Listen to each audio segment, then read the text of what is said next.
Hello sa lahat. Ako si Dr. Javier Santos at ngayon tatalakayin natin ang paksa ng ligtas na pagligo para sa mga nakakatanda. Alam nyo ba? Sa Pilipinas, mahigit 100,000 Pilipino na edad 50 pataas ang nadidisgrasya sa kanilang sariling banyo bawat taon. Hindi ito dahil sa madulas na sahig o bigla ang atake sa puso, kundi dahil sa isang simpleng kilos na hindi natin inaasahan na magdudulot ng problema, ang pagligo. Ako si Dr. Javier Santos. Sa mga taong ito, nakita ko ang napakaraming matatanda na sana'y nagtatamasa na ng kanilang pagtanda, ngunit dahil sa maling paraan ng pagligo, sila ay nakahiga sa kama, may tubo at hindi na muling makatayo.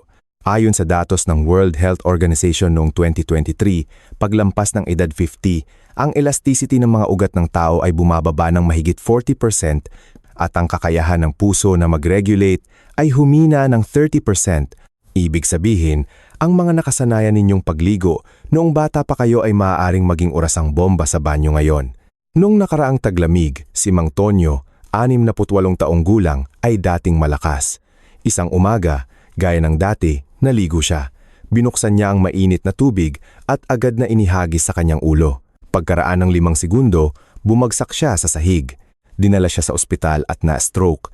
Ngayon medyo paralisado pa rin ang kaliwang bahagi ng kanyang katawan. Sinabi sa akin ni Mang Tonyo, Dr. Santos, kung alam ko lang na ganito pala karami ang dapat isaalang-alang sa pagligo, sana'y naiwasan ko ito. Ngayon, sa loob ng 20 minuto, tatalakayin ko ng buo ang pagligo at ang 4 na huwag na maaaring magligtas ng inyong buhay. Kung nagmamalasakit kayo sa kalusugan ninyo at ng inyong pamilya, mangyaring mag-subscribe muna sa aking channel at i-activate ang notification bell. Kung nakatulong sa inyo ang nilalamang ito, mangyaring mag-type ng 1 sa comment section. Ano nga ba ang 4 na uwag na ito? Ang una ay nakatago sa pinakagusto ninyong sandali araw-araw. Unang bahagi, ang bitag ng temperatura ng tubig. Pag-usapan muna natin ang una. Maaaring hindi ito magustuhan ng maraming kaibigan dahil hahamunin ko ang pinakagusto ninyong sandali sa buhay na ito, ang pakiramdam ng mainit na tubig na bumubuhos sa inyong katawan. Pangalawa, mayroong isang napakapansin-pansing datos na inilabas ng World Health Organization noong nakaraang taon. Nalaman nilang sa mga taong edad 50 pataas, kapag ang temperatura ng tubig ay lumampas sa 42 degrees Celsius, ang rate ng tibok ng puso ay bumilis ng 15% hanggang 20% sa loob ng 30 segundo. Ano ang ibig sabihin nito? Ito ay tulad ng isang lumang sasakyan na pinatakbo ng maraming dekada, tapos bigla mong piniga ang accelerator. Maaaring mamatay ang makina anumang oras. Alam kong sa puntong ito, mayroon sa inyo na nagsasabing, Dr. Santos, hindi mo maintindihan. Sa gitna ng taglamig, kapag malamig sa labas, gusto ko ang init na iyon. Nabubuksan ang lahat ng pores ko at iyon ang komportable. Lubos kong naiintindihan ang pakiramdam na iyon. Ngunit hayaan mong sabihin ko sa iyo, sa sandaling dumaloy ang mainit na tubig na iyon, ano ang nangyayari sa iyong katawan? Kapag ang temperatura ng tubig ay lumampas sa 42 degrees Celsius, agad na lumalaki ang mga ugat sa iyong balat tulad ng isang kalsada na may isang lane lamang na biglang naging 8 lane. Saan manggagaling ang dugo? Mula sa iyong puso, mula sa iyong utak na nagmamadaling pumunta sa ibabaw ng balat. Ano ang resulta? Una, biglang kinapos ng dugo ang puso at utak. Isipin mo, ang dugo ay nagmamadaling pumunta sa balat para magpalamig, kaya't mas kaunti ang pumupunta sa puso. Ito ang dahilan kung bakit maraming matatanda ang nakakaramdam ng biglaang paninikip ng dibdib at hirap sa paghinga kapag naliligo ng mainit na tubig. Pangalawa, kailangan ng puso na magtrabaho ng husto upang ipadala ang dugo sa buong katawan. Binanggit sa Philippine Cardiovascular Disease Report na ang biglaang pagtaas ng load na ito ay tulad ng paglakad sa alambre para sa mga taong may pre-existing na sakit sa puso. Pangatlo, ang iyong balat. Pagkatapos ng edad 50, ang sebaceous glands ay nagsisimulang lumiit at mas kaunti ang nasikrit na langis. Ang layer ng langis na ito ay parang proteksyon na pelikula sa balat na nagtatakip ng moisture at pumipigil sa bakterya. Ang mainit na tubig ay agad natatanggalin ang pelikulang ito. Pagkatapos maligo, nakakaramdam ka ba ng labis na panunuyo at pangangati ng balat, lalo na sa iyong mga binti? Kapag kinamot mo, lumalabas ang puting balat. Hindi ito dahil sa hindi ka malinis, kundi dahil sa labis mong paglinis. Noong nakaraang taglamig, lumapit sa akin si Aling Nena, 62 taong gulang. Siya ay isang retiradong guro at mahilig siyang mag-alaga sa kanyang kalusugan. Ngunit mayroon siyang ugali na maligo araw-araw gamit ang 52 degrees Celsius na tubig sa loob ng kalahating oras. Isang gabi, sa kalagitnaan ng pagligo, bigla siyang nakaramdam ng parang may mabigat na nakapatong sa kanyang dibdib at hirap sa paghinga. Akala niya ay sobrang init lang at naisip niyang ipagpatuloy. Ngunit pagkaraan ng 5 minuto, nawalan siya ng malay sa banyo. Dinala siya sa ospital at inatake sa puso. Ngayon, dala-dala niya palagi ang kanyang nitroglycerin. Sa tuwing nakikita niya ako, sinasabi niya, kung nakinig lang sana ako sa iyo at binaba ang temperatura ng tubig. Kaya ano ang pinakamainam na temperatura? Pagkatapos ng maraming taon ng klinikal na obserbasyon, bibigyan ko kayo ng ginintuang pamantayan, 37 hanggang 40 degrees Celsius. Ang temperaturang ito ay bahagyang mas mataas kaysa sa temperatura ng inyong katawan. Kapag bumubuhos ang tubig sa inyong katawan, dapat ay mainit, komportable, ngunit hindi mainit na nagdudulot ng paso. Paano sukatin? Maaari kang bumili ng isang water-resistant thermometer at ilagay sa shower head na ilang piso lamang. Kung ayaw mong bumili, gamitin ang loob ng iyong pulso o siko upang subukan. Huwag gamitin ang palad dahil ang balat sa palad ay magaspang at hindi sensitibo sa temperatura. Kung ang loob ng iyong pulso ay nakakaramdam ng bahagyang init at hindi mainit, perpekto iyon. Sa taglamig, tandaan na buksan ang exhaust fan o heater ng banyo ng maaga upang painitin ang banyo. Sa ganitong paraan, hindi ka makakaramdam ng biglaang lamig kapag naguhubad na magdudulot ng pagliit ng mga ugat. Ano ang temperatura ng tubig na ginagamit mo ngayon? Kung higit sa 40 degrees Celsius, mag-type ng 1 sa comment section at baguhin natin ito ng sama-sama. Kung nasa 37 hanggang 40 degrees Celsius na, mag-type ng 2 upang maging halimbawa sa iba. Matapos pag-usapan ang temperatura ng tubig, pag-usapan natin ang oras. Maraming kaibigan ang nag-iisip na mas matagal na pagligo at mas mahabang pagbabad ay mabuti para sa katawan. Totoo ba ito? Noong nagsimula ang taglamig noong nakaraang taon, si Aling Rosa, 62 taong gulang, ay nagbabad sa banyo sa loob ng mahigit 40 minuto. Nais niyang mag-relax at tanggalin ang pagod ng buong araw. Ngunit nang lumabas siya, bigla siyang nahimatay sa pintuan ng banyo at nabagok ang ulo sa sahig na tile na nagdulot ng 8 tahi. Maaaring magtanong kayo, hindi ba't nagtagal lang siya ng kaunti sa pagligo? Mga kaibigan, maliit man ang banyo, ngunit ito ay isang saradong espasyo. Kapag patuloy na nag-evaporate ang mainit na tubig, unti-unting bumababa ang konsentrasyon ng oxygen sa hangin. Ipinapakita ng datos mula sa Philippine Environmental Science Research Institute na sa mga banyo na may mahinang ventilasyon, ang konsentrasyon ng oxygen ay maaaring bumaba ng 10% hanggang 15%. Ano ang ibig sabihin nito? Ito ay tulad ng nasa loob ka ng isang saradong steamer. Kung mas matagal ka sa loob, mas mahihirapan kang huminga at ang ating utak ang organ na pinakakinakailangan ng oxygen sa buong katawan. Ito ay 2% lamang ng ating timbang, ngunit kumukonsumo ng 20% ng oxygen ng buong katawan. Kapag kulang ang oxygen, magbibigay ng senyales ang utak, pagkahilo, panlalabo ng paningin at mabilis na tibok ng puso. Kung hindi ka pa rin titigil at magpapatuloy sa loob, ang resulta ay pagkahimatay. At kung mas matagal ka sa loob, mas mabigat ang pasanin sa puso. Bakit? Dahil sa mataas na temperatura, kailangan ng puso na patuloy na bumilis ang tibok upang ipadala ang dugo sa buong katawan. Ito ay tulad ng isang water pump na patuloy na gumagana sa loob ng 20-30 minuto. Hindi ba ito mapapagod? Ipinapakita ng datos mula sa Philippine Centers for Disease Control and Prevention na mahigit sa kalahati ng mga aksidente sa banyo sa mga taong edad 15 pataas ay nangyayari pagkatapos ng 15 minuto ng pagligo. Ang pangunahing dahilan ay kakulangan sa oxygen at sobrang pasanin sa puso. Gaano katagal ang pinakamainam na oras ng pagligo? Kung naliligo ka sa shower, 10 hanggang 15 minuto ay sapat na. Ang oras na ito ay sapat na upang linisin ang iyong katawan at painitin ito, ngunit hindi masyadong magpapagod sa puso. Kung naliligo ka sa batya, maximum na 20 minuto. Paano mo makokontrol ang oras? Maari kang maglagay ng water-resistant na orasan sa banyo o magtakda ng timer sa iyong telepono bago ka pumasok. Kapag tumunog ang alarm, lumabas ka, gaano man kakomportable ang iyong nararamdaman. Ito ay tinatawag na huminto habang maganda ang pakiramdam. Mayroon pang isang napakahalagang punto.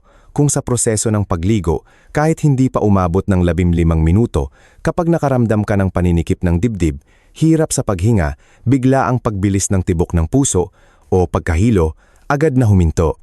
Ang unang bagay ay patayin ng tubig. Ang pangalawang bagay ay huwag magmadaling lumabas, dahil maaaring hindi ka makatayo ng matatag. Maghanap ng isang maliit na bangko at umupo upang dumaloy ang dugo pabalik sa puso. Iminumungkahi ko na ang bawat pamilya na may matatanda ay dapat magkaroon ng anti-slip na bangko sa banyo. Sa mga kritikal na sandali, makakapagligtas ito ng buhay. Ang pangatlong bagay ay buksan ang pinto o exhaust fan upang makapasok ang sariwang hangin. Umupo at magpahinga ng ilang minuto. Kapag nawala na ang hindi magandang pakiramdam, dahan-dahang magbihis at lumabas. Mayroon akong pasyente, si Mang Nestor, 70 taong gulang. Dati, tuwing naliligo siya, nagbababad siya ng mahigit 30 minuto at madalas nakakaramdam ng pagkahilo. Pagkatapos niyang sundin ang aking payo at binago niya ito sa 12 minuto at naglagay pa siya ng alarm clock sa banyo. 3 buwan ang lumipas, hindi na siya nakaramdam ng pagkahilo. Sinabi niya sa akin, ang pagligtas ng buhay pala ay ganito lang kasimple, ang makinig sa payo ng doktor. Kita mo, hindi mahirap magbago, ang mahirap ay ang pagsisimula. Gaano katagal ka naliligo kadalasan? Kung higit sa 20 minuto, mag-type ng 1 sa comment section. Kung kinokontrol mo na ito sa loob ng 15 minuto, mag-type ng 2 at sabihin sa lahat kung paano mo ito ginagawa. Pagkatapos pag-usapan ng oras, pag-uusapan natin ang isang bagay na maaaring makabaligtad sa iyong dekadalong pag-iisip. Tanungin ko kayo, kapag pumasok kayo sa banyo at naghubad, ano ang una ninyong ginagawa?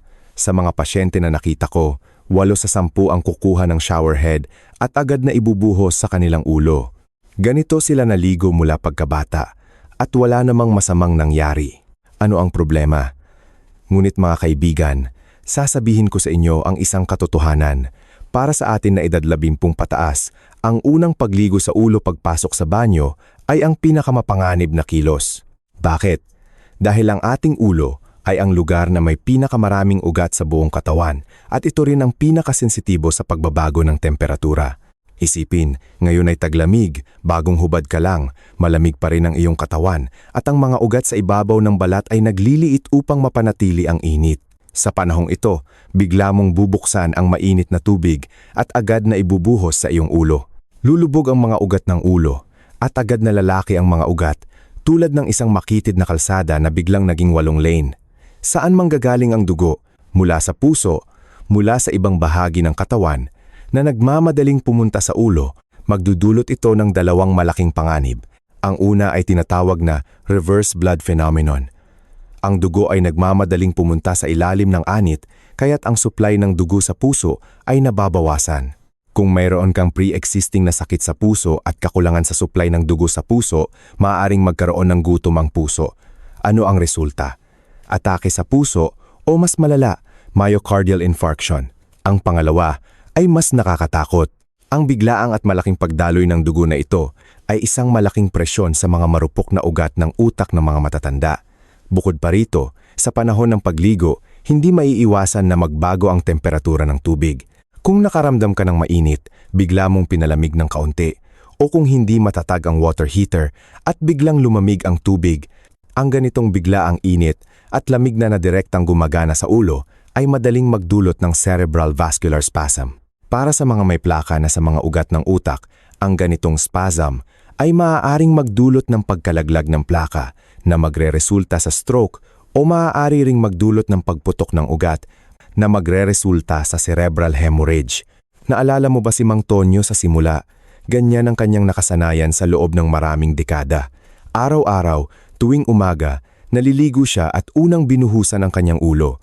Sa umagang iyon, nang bumukas ang mainit na tubig at binuhusan niya ang kanyang ulo ng ilang segundo, nahilo siya at agad na bumagsak.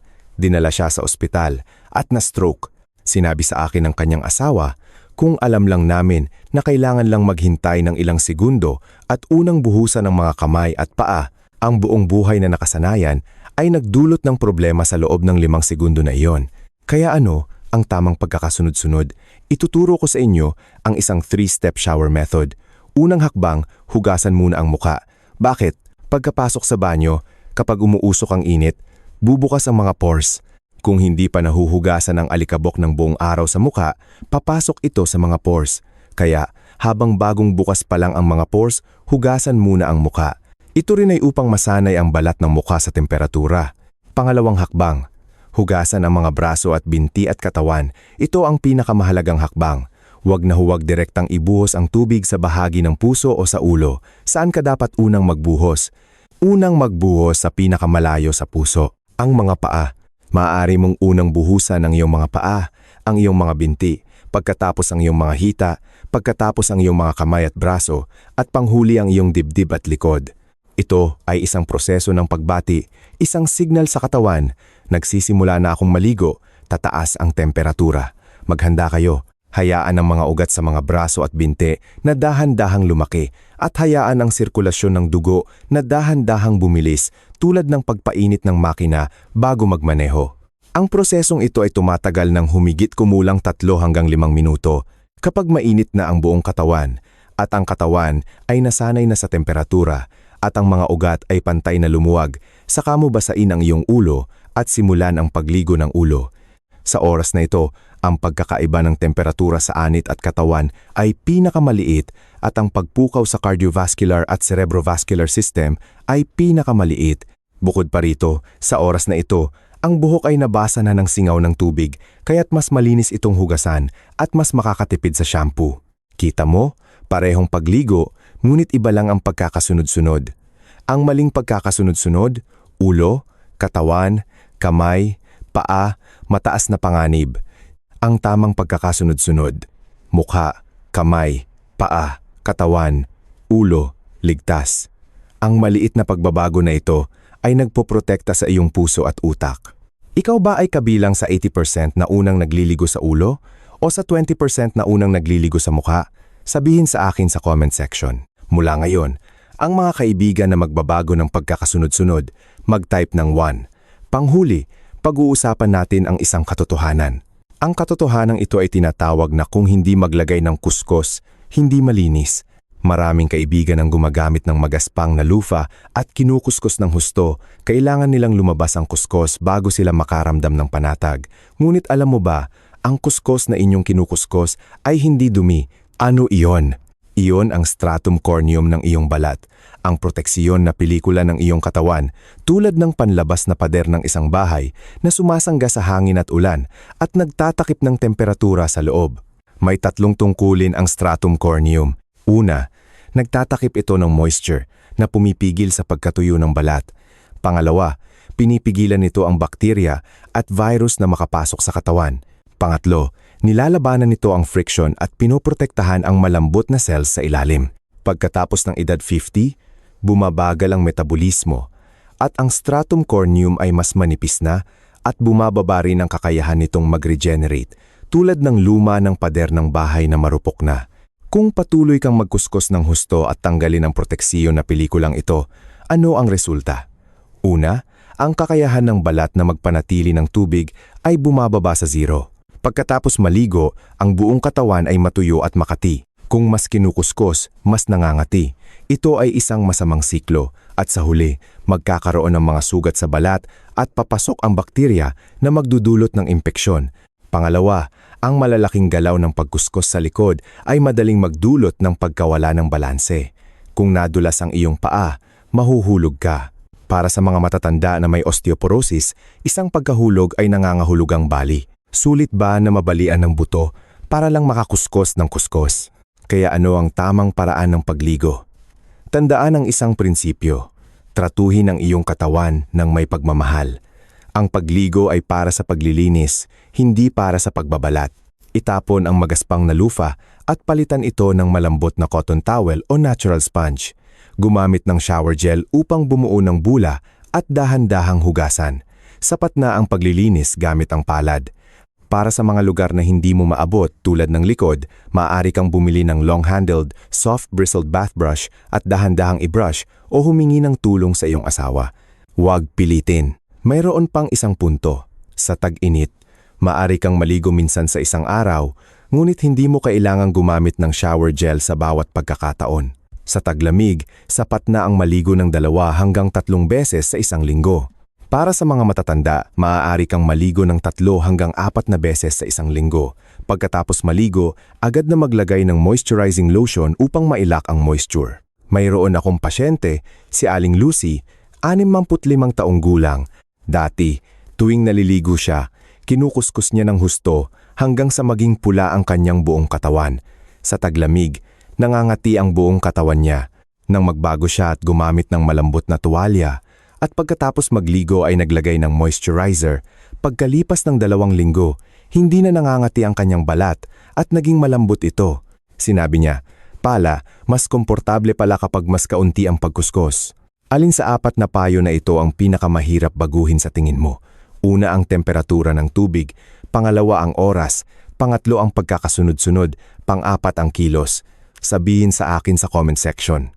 Pagkatapos pag-usapan ng 4 na huwag na ito, gusto ko ring paalalahanan kayo ng 3 punto. Unang punto, i-upgrade ang hardware ng banyo. Ang non-slip mat ay dapat na nakalatag sa buong shower area.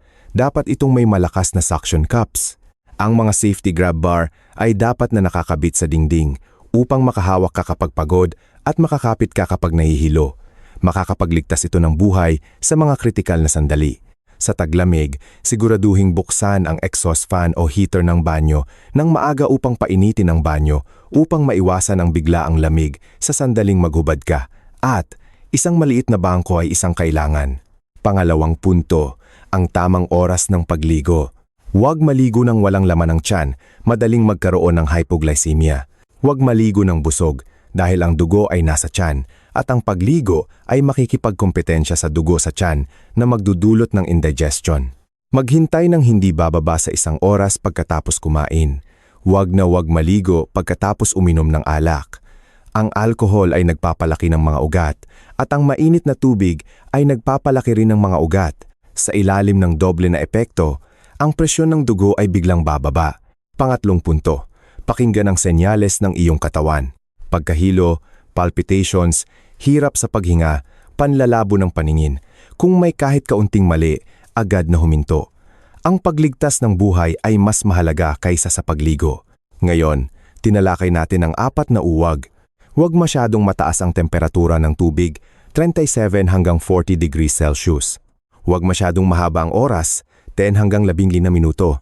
Huwag magkamali sa pagkakasunod-sunod mukha, braso at binte, katawan, ulo. Huwag masyadong malakas ang pagkilos, mabait, malinis.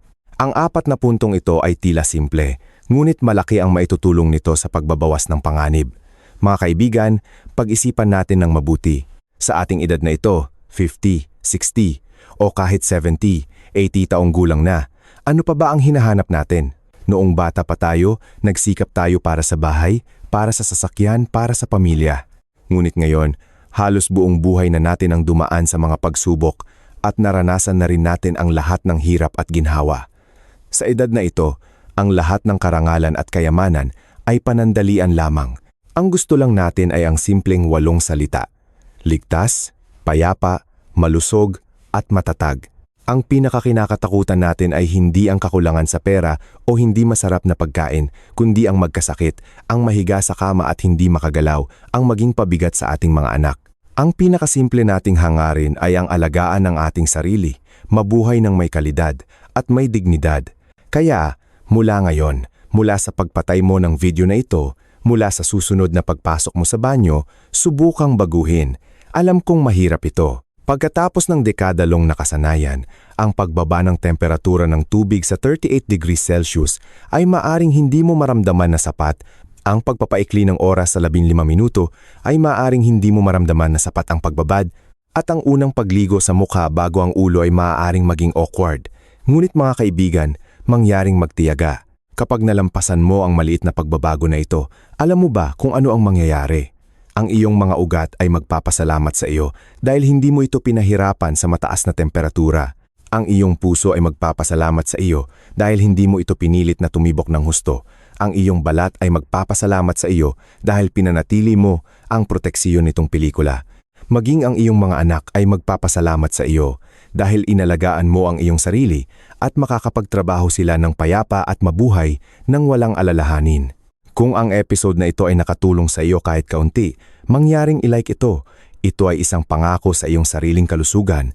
I-share ang episode na ito sa iyong pamilya at mga kaibigan. Maaaring makapagligtas ito ng kanilang buhay. Tandaan, walang maliit na bagay pagdating sa kalusugan at may mga dapat isaalang-alang sa pagligo. Magkita-kita tayo sa susunod na episode. Ang pagligo, bagamat isang pang-araw-araw na gawain, ay may mga nakatagong panganib para sa mga nakatatanda kung hindi tama ang pamamaraan. Sa pamamagitan ng pagiging maingat sa temperatura ng tubig, tagal ng pagligo, pagkakasunod-sunod ng paghuhugas, at pamamaraan ng paglilinis, malaki ang mababawas na panganib ng mga aksidente sa banyo. Mahalaga ring i-upgrade ang kaligtasan ng banyo at pakinggan ang mga senyales ng ating katawan. Ang pagbabago ng mga nakasanayan ay maaaring mahirap sa simula, ngunit ang gantimpala ay isang mas malusog at mas ligtas na buhay para sa atin at kapayapaan ng isip para sa ating mga mahal sa buhay. Maraming salamat sa inyong panonood at pakikinig. Umaasa akong nakapagbigay ako ng mahalagang impormasyon na makakatulong sa inyo at sa inyong pamilya. Hanggang sa muli nating pagkikita sa aking channel. Ingat po tayong lahat.